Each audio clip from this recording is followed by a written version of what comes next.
شروع اللہ کے پاک نام سے جس نے اس دنیا کو ہمارے لیے مسخر فرمایا۔ درود بر آقا نامدار حضرت محمد مصطفیٰ صلی اللہ علیہ وآلہ وسلم اور ان کی آل پر۔ اللہ نے اپنی قدرت کے مظاہر ہر عالم میں رکھی ہیں۔ آفاق میں بھی اللہ کی قدرت کے مظاہر ہیں اور انسان کی ذات کے اندر بھی اللہ پاک کے مظاہر موجود ہیں۔ ان دونوں عالموں کے حوالے سے اللہ پاک نے اپنے کتاب قرآن حکیم کی سورت نمبر 41 اور اس 41 نمبر سورت کی آیت نمبر 53 میں ارشاد فرمایا، ہم عن قریب انہیں اپنی نشانیاں اطراف عالم میں دکھائیں گے اور خود ان کی ذاتوں میں دکھائیں گے یہاں تک کہ ان پر ظاہر ہو جائیں گی۔ اس آیت میں وفی انفسہم کے الفاظ ہیں۔ وفی تو عالم اصغر آیاتنا فی انفسہم کے عنوان کے تحت ہیں، اور جبکہ اسی آیت میں عالم اکبر آیاتنا فی الآفاق کے عنوان کے تحت ہیں۔ عالم اکبر آیاتنا فی الآفاق کے عنوان کے تحت ہیں۔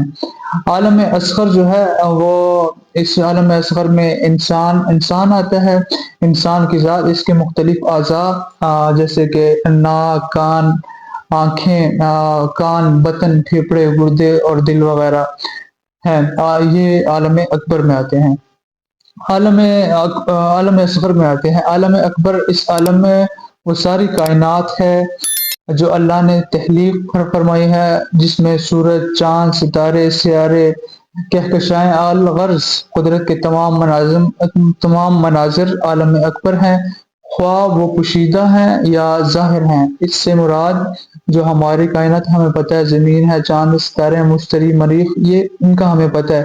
اس سے ہٹ کر بھی جتنی کائنات ہے، جتنی چیزیں ہیں جو ہمیں نہیں پتہ، جہاں تک سائنس نہیں پہنچی، ان سب کو اللہ نے تخلیق فرمایا ہے، تو اسے عالم اکبر کہتے ہیں۔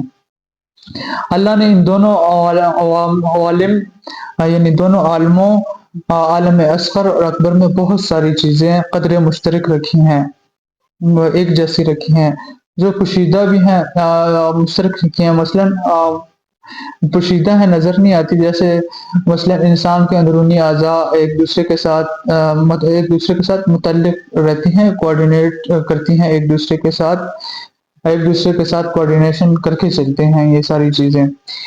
اگر کسی ایک شے کی کوآرڈینیشن ختم ہو جائے انسان کے جسم میں، مطلب میرا دماغ میرے ہاتھ کو کوآرڈینیشن نہ دے کہ یہ نہ ہلے تو پھر کیسے ہلے گا؟ اگر یہ کوآرڈینیشن ختم ہو جائے تو انسان کے اندر نظام درہم برہم ہو جائے۔ اس طرح عالم اکبر میں موجود اشیاء باہم مطلق ہیں، جیسے زمین سورج کے ساتھ کوآرڈینیٹ کرتا ہے، اور سیارے اپنی کہکشاؤں میں کوآرڈینیشن کے ساتھ چلتے ہیں۔ اگر خدا نخواستہ کوآرڈینیشن ختم ہو جائے تو کائنات کا نظام بھی درہم برہم ہو جائے۔